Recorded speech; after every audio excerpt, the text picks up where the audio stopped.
What I'm going to do is end this talk with a discussion of something that's facing us all right now, and that's Asian bird flu H5n1. This causes influenza. Influenza is with us all the time, various different kinds of strains. This is a particularly frightening one. However, there is no strong evidence as yet of human-to-human transmission. Right now, this is a disease of birds, local fowl, poultry, wild birds. Our concern is that H5n1, which mutates rapidly, will ultimately go from person to person. Now, let me tell you a little bit about this virus because it's relevant. Each virus has a single strand of RNA containing 8 genes. Each gene encodes a single protein. This very high mutagenicity rate, in other words, changing the kind of protein that's made from each gene, can happen by reassorting the genes, by single base mutations, and it just changes rapidly. That's why we get new flu shots every year.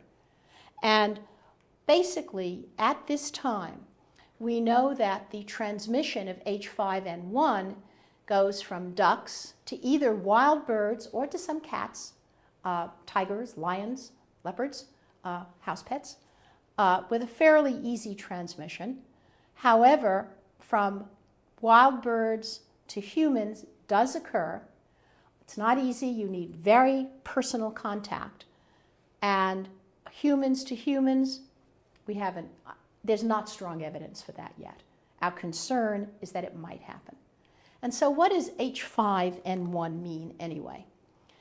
H stands for hemagglutinin, and that is a protein that sits on top of that cage that the RNA sits into. The function of that hemagglutinin is to allow the virus to bind to the host cell and allow entry of the RNA to do its bad stuff. N stands for neuraminidase. Neuraminidase is another kind of protein that's also sitting on the surface of the cell, and it allows newly formed viruses to escape and infect other cells. We have 2 antivirals out there now. One is called Tamiflu, the other is Influenza, and the neuraminidase is the target for both of these. And in fact, the best way to use something like Tamiflu is if you've not been infected yet, it will give you 80% protection for a while.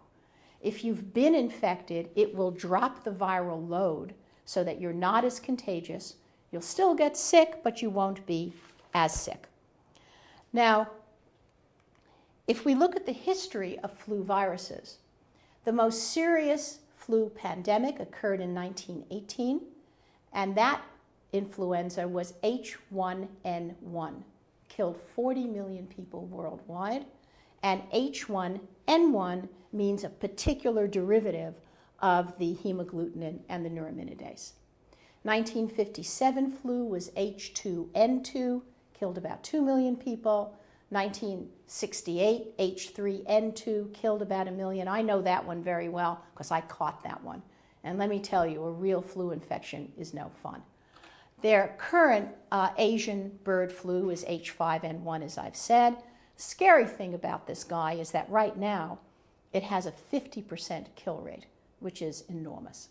And humans have no immunity against H5, whereas we have some against H1, H2, and H3, which has been around for a while. So what needs to be done? How are we going to deal with this? Let me just tell you first that using something like Tamiflu is best done, in my opinion, not by sprinkling Tamiflu amongst the 30 million people in the world, but rather using it where there's a hot spot.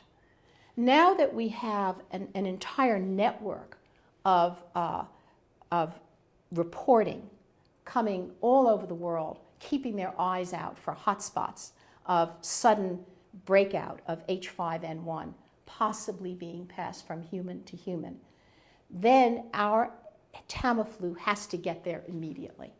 And then what you do is you cordon off the area, quarantine, treat with Tamiflu, and start vaccines. Now, clearly, the vaccine we have now is to the H5n1 that only goes between birds and possibly cats. What we will ultimately need, if this happens, if it mutates to human, is that we then have to get a new vaccine that will be against that particular variant. And a lot of work is going on right now by many small companies and many large pharmaceutical houses to be ready to make this as quickly as possible. Now, one thing that is important to realize is that vaccines are made in eggs. I mean, zillions of eggs. If you go to one of these vaccine production places, it's astonishing. It's like a football field of eggs. And virus gets injected into each one of these eggs, and then a high titer of more virus is made that's impaired. You kill it, you then make the vaccine. The reason we use eggs is you get a very high titer. One thing that I can't stress too strongly is that, in fact, you can't get flu from a flu shot. It's dead. But you certainly can get immunity. But people seem to think that vaccines are an absolute panacea. It's not true.